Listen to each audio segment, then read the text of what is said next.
The night the city of Raleigh fell silent was the same night 17-year-old Emily Carter vanished without leaving a single footprint behind. What made her disappearance terrifying wasn't just the fact that she was the daughter of a retired police officer. It was the message that arrived on her father's phone exactly 4 minutes after she was last seen alive. You should have listened. Round 2 begins now. Detective Marcus Hale stood over the case file, staring at that message like it was a fuse wired to explode. The FBI, local police, cybercrime teams, everyone tried to crack the number. Nothing. No trace. No lead. No digital fingerprint. Whoever sent it was not only highly skilled but already 10 steps ahead of law enforcement. Emily's father, Officer Daniel Carter, hadn't slept in 2 days. His eyes looked bruised, his voice cracked with every word, and his hands shook like he was fighting ghosts no one else could see. He kept repeating one thing. He came back. He promised he would. No one understood what he meant until he confessed. 8 years ago, Carter helped arrest a man known only as the Whisper. A shadow. A ghost. A serial kidnapper who hunted teenagers across 3 states. No distinctive pattern. No repeat location. No ransom. Most victims were never found. The Whisper communicated through short-coded messages, each containing a chilling, taunting rhythm. The few who survived described him as a calm voice behind a mask, a gloved hand, a scent of gasoline and cold metal. No face. No emotion.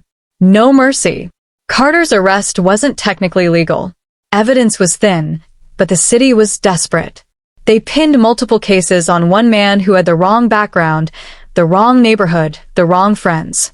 The Whisper was convicted and died in prison 2 years later. At least, that's what everyone believed. But Emily was last seen near an abandoned gas station, a signature location the real Whisper used. And that single message, round 2 begins now. It matched the pattern perfectly. Marcus Hale didn't believe in ghosts, but that night, a ghost was exactly what the city feared. The investigation launched at 12:40 a.m. Emily's phone was found in the back seat of her car, still recording audio. The last minute of the recording was nothing but heavy breathing, fast, panicked, and a strange metallic clicking sound. It repeated over and over, like someone tapping a coin against a pipe. Click, click, click. The crime lab isolated the sound. It wasn't a coin. It was a lighter. A cheap metal flip lighter. A brand prisoners often carried. At 3:15 a.m., security footage surfaced. A car, black, tinted, unregistered, parked behind Emily's SUV. The driver remained inside the entire time. Only when Emily returned to her vehicle did the figure step out. The hood was pulled low, the face hidden. One gloved hand touched her shoulder. She froze. Then, as if under some silent command, she willingly stepped into the stranger's car. No resistance. No struggle. No sound. It was as if she knew the person or feared him enough to obey. The footage blurred before the kidnapper looked into the camera, a glitch no one could explain. But the timestamp? The moment he raised his head? The exact second Emily disappeared? It matched the first attack from 8 years ago, exactly down to the second. By the next night, the entire city was under alert. Marcus visited Daniel Carter again, this time with a sharper tone. Your daughter didn't just get taken. This man is working off a pattern. Someone studied the Whisper. Or he is the Whisper. And you're not telling us everything. Daniel's voice cracked. He told me he had a partner. The room froze. What? Daniel's hands trembled as he whispered. Back then, when I interrogated him, he kept saying, there are 2 of us. You caught the wrong one. But nobody believed him. They thought he was just trying to scare us. Marcus felt the floor tilt under him. If there were 2, then one had been hiding in the dark for 8 years, waiting, planning, perfecting. And now that partner had Emily. At 9:53 p.m., a second message arrived. This time, not to Carter. To Marcus. Detective Hale, you've finally joined the game. Tick-tock. She has 24 hours. Attached was a photograph of Emily tied to a metal chair, eyes wide, staring straight into the camera. Behind her was a concrete wall with a number spray painted in red. 17. Her age. Marcus scanned the background. No windows, no natural light, no identifiable markings. Just raw concrete and shadows. A dungeon. A basement. A bunker. Somewhere forgotten. The city had over 300 possible locations that matched the description. They had one day. The next clue came unexpectedly. A police officer named Jenna Torres recognized the metallic clicking sound from the audio file. "I've heard that pattern before," she whispered. "In one of the old Whisper case files." She was right. Case file number 47. The surviving victim reported hearing a constant metal click, exactly 3 taps, every time the Whisper approached. But the Whisper didn't smoke. He used the lighter for something else. Light signals. A coded language between 2 partners. 3 clicks meant, move the girl.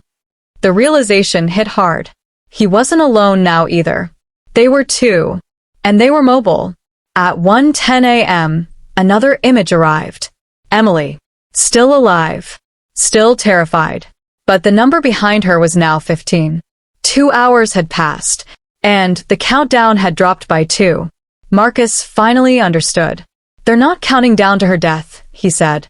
"They're counting down to the location change." Every 2 hours, she was moved.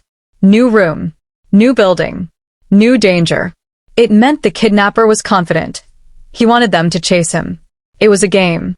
And the police were already losing. The turning point came at 3:27 a.m. when Emily's voice broke through a static-filled audio message sent anonymously to the FBI server. She whispered only 4 words. "Dad, he knows everything."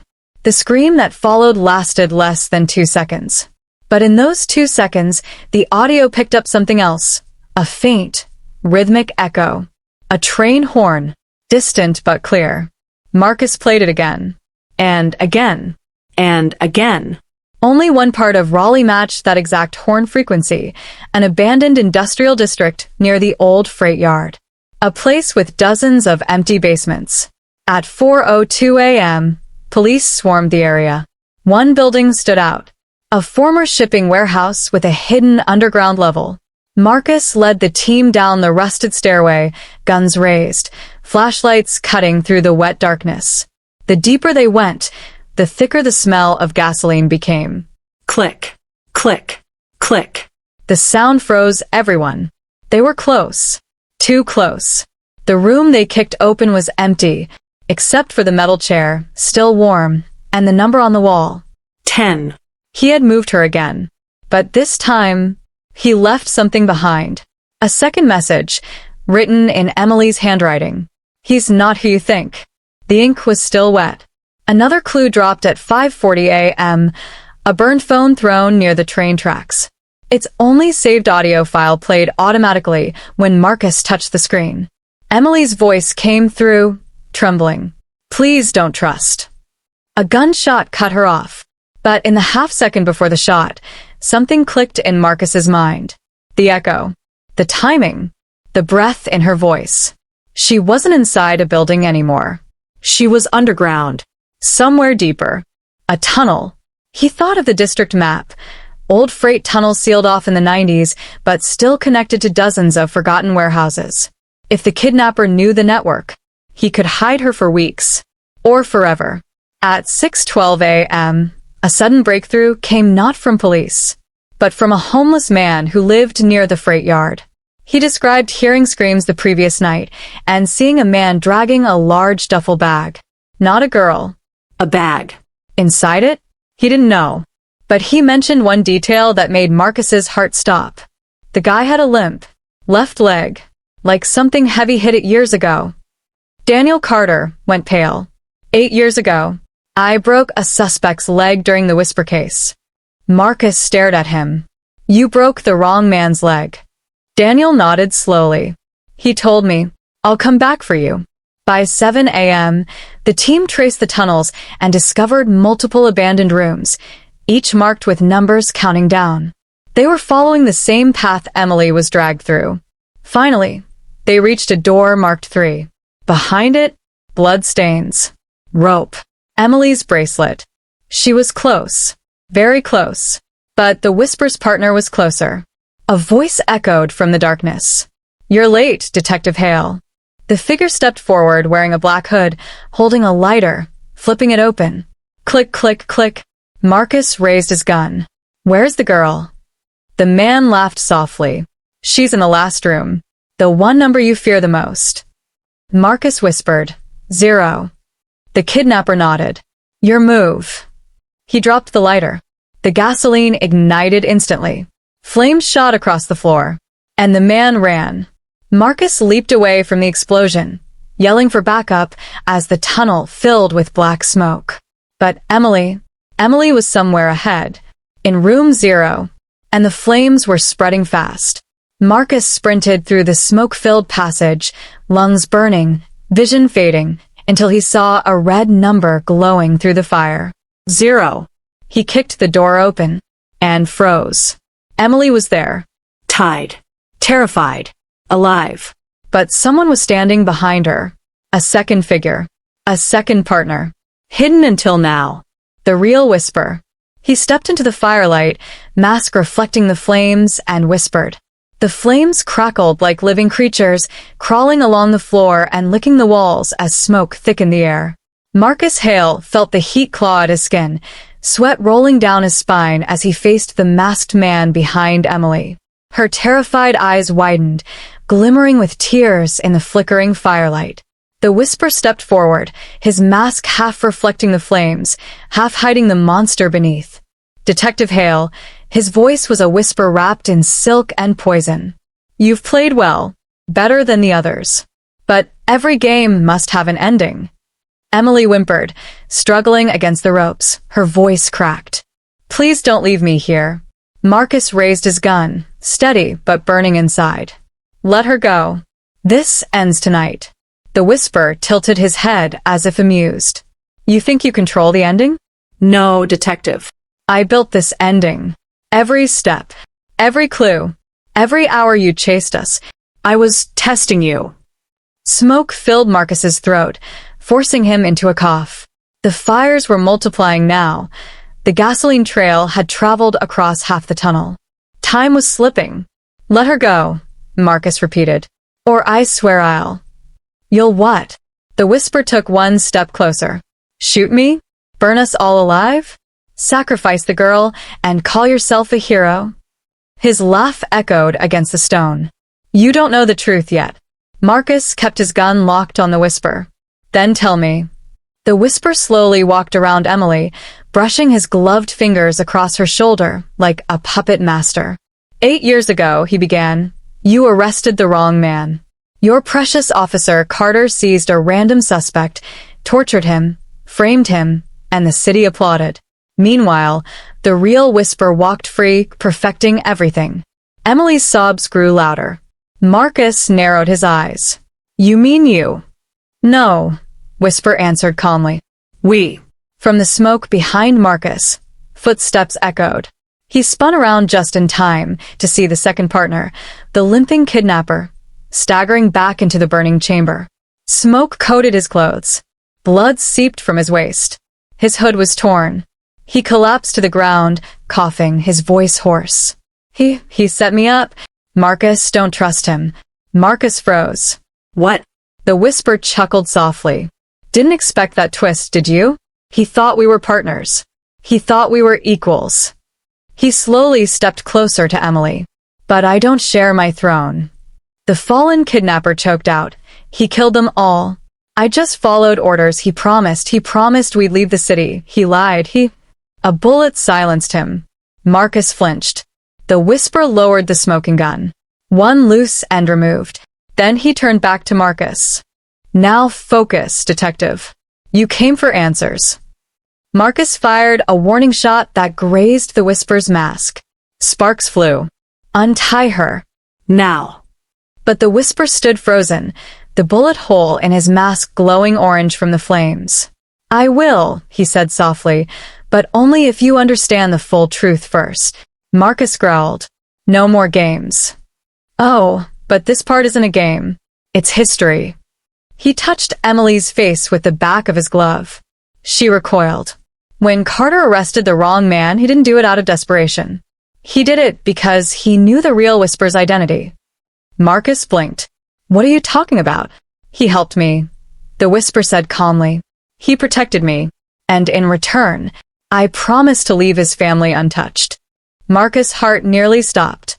Emily's father? Daniel Carter? The man who cried for his daughter? The man who said the Whisper had a partner?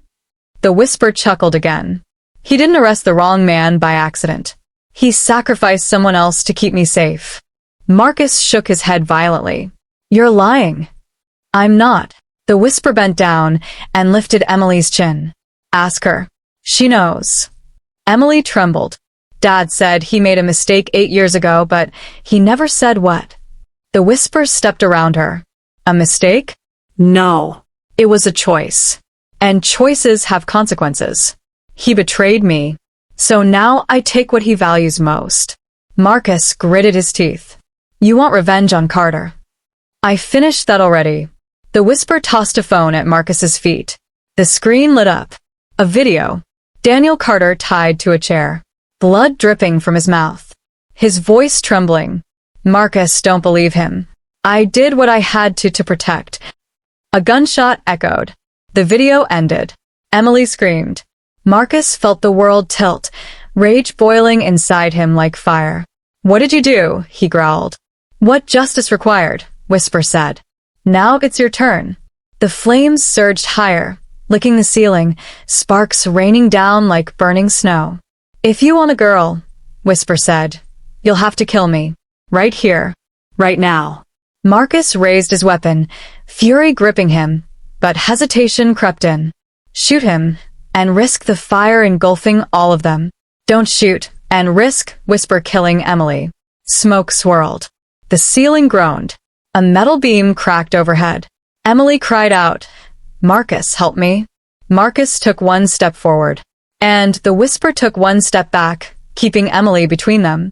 Then, suddenly, a loud metallic crash split the room. A section of ceiling collapsed near the entrance, sending stones rolling. The blast of smoke disoriented everyone. Emily screamed. Marcus shielded his eyes. The Whisper moved and cut Emily free. For a split second, Marcus froze in shock. Why free her? But then, the Whisper shoved Emily toward Marcus with brutal force. Marcus caught her, nearly falling backward. Run, Whisper whispered through the mask. If you can. Before Marcus could react, the Whisper turned and sprinted into the flames, toward the collapsing tunnel. Marcus pulled Emily into his arms. We need to get out. Now. The tunnel trembled violently as beams dropped and cracks ripped across the ceiling. Marcus and Emily clawed their way back through the smoke, every breath scorching their lungs. Behind them, the fire roared louder. A massive explosion erupted deeper inside the tunnel, the gasoline trail finally reaching its end. The shockwave threw Marcus and Emily forward. They hit the ground hard, dust exploding into the air. Keep going. Marcus yelled hoarsely. Don't stop. Emily stumbled, coughing, tears streaming down her face. Is he dead? She wheezed. Marcus didn't answer, because he didn't know. They reached the exit ladder and climbed out into cold morning air, collapsing onto the pavement as firefighters and officers rushed toward them. Marcus held Emily close as paramedics swarmed around them. You're safe now, he whispered, though part of him didn't believe it, because the tunnel behind them collapsed completely. Hours later, Marcus sat beside Emily in the hospital. She slept, pale but alive. Detectives crowded the hallway, whispering questions. No confirmed body had been found, only burned debris and melted steel. As daylight brightened the sky, a senior officer stepped into the room. Marcus, he said quietly, we need confirmation. Did the Whisper die in that fire? Marcus stared at the floor, fists clenched. Smoke still clung to his skin. Emily's screams still echoed in his ears. The Whisper's last words still burned in his mind. He looked up slowly. I don't know, he said. Nobody could survive that blast. But you think he did, the officer said. Marcus's voice dropped low. He's too smart. Too prepared. He planned everything down to the second. If he wanted to die, he would have let the fire take him before freeing the girl. The officer swallowed. So, what do we do? Marcus stood up. We prepare. For what? Marcus stared out the window. For round 3. 3 days later, at 11:59 p.m., Emily's phone, secured inside an evidence locker, powered off, sealed, lit up. A message appeared on the screen. She's safe now. You passed the test. The game continues. And below it, a picture. A shadow of a man in a mask, standing in front of a hospital building, watching through a window, watching Marcus, watching Emily. The final line made every officer's blood run cold. Tell the detective I'm proud of him. Across the city, in the darkness beneath an abandoned bridge, a figure limped out of the shadows. Not dead. Not burned. Not finished. His mask cracked. His glove charred. His voice calm as ever. Round 3, the whisper murmured, flicking his lighter open. Click, click, click. Let's begin.